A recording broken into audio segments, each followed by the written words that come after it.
जय भारत। मी संदेश चव्हाण, गोरसेना राष्ट्रीय अध्यक्ष।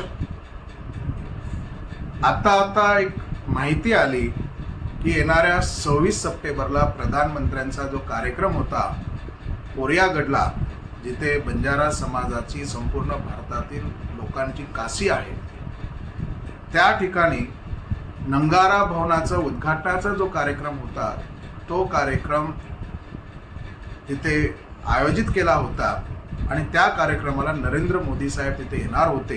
परंतु आज दिनांक 20 तारखेला गोरसेनेच्या वतीने संपूर्ण महाराष्ट्रभर त्या ठिकाणी आपण निवेदन दिली।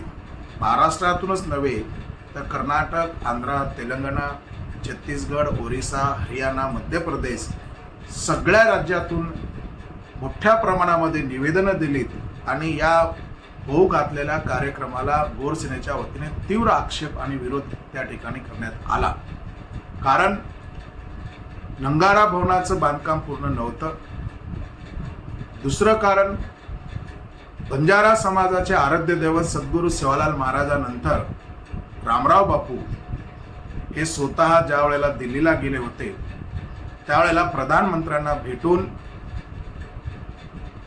प्रधानमंत्र्यांनी त्यांना त्या ठिकाणी आश्वासन दिलं होतं की बंजारा समाजाला एसटी कॅटेगरीचं आरक्षण ते देतील किंवा एक वेगळी सूची तयार करून एसटी कॅटेगरीला ज्या सुविधा आहेत त्या सुविधा बंजारा समाजाला देतील, अशा प्रकारचं आश्वासन दिलं होतं। ते आश्वासन परिपूर्ण केलं नाही।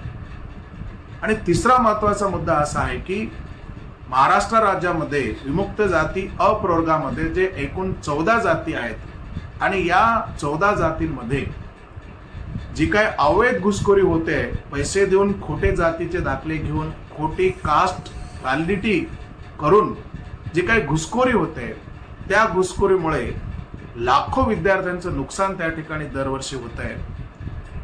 मुळात मिळत असलेलं 3% आरक्षण हिसकावण्याचा प्रयत्न त्या ठिकाणी होतोय आणि घुसखोऱ्यांना हे महाराष्ट्र शासन त्या ठिकाणी पाठीशी घालते। मी स्वतः बघतोय आणि याच्यावर माझं ठोस असं मत आहे की ते पाठीशी घालते।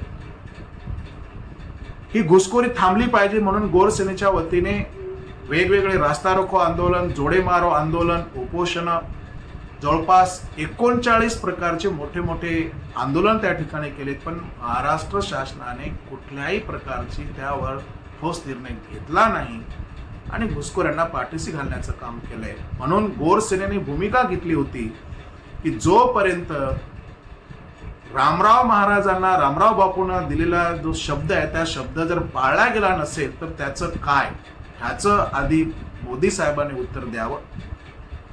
आणि दुसरी महत्वाची भूमिका होती की जे काही अवैध घुसखोरी होते विजे अप्रवर्गामध्ये, ती थांबत का नाही, त्यावर शासन ठोस निर्णय का घेत नाही, यावर जोपर्यंत शासन ठोस निर्णय घेणार नाही तोपर्यंत प्रधानमंत्र्यांनी कोरियागडला येऊ नये, यासाठी आज 20 तारखेला 20 सप्टेंबरला संपूर्ण महाराष्ट्र आणि महाराष्ट्राच्या बाहेर एक 7-8 राज्यातून मोठ्या प्रमाणामध्ये निवेदन त्या ठिकाणी केलीत आणि त्याचा परिणाम म्हणून प्रधानमंत्र्याचा दौरा कॅन्सल झालेला आहे अशी आत्ताच माहिती मला मिळाली।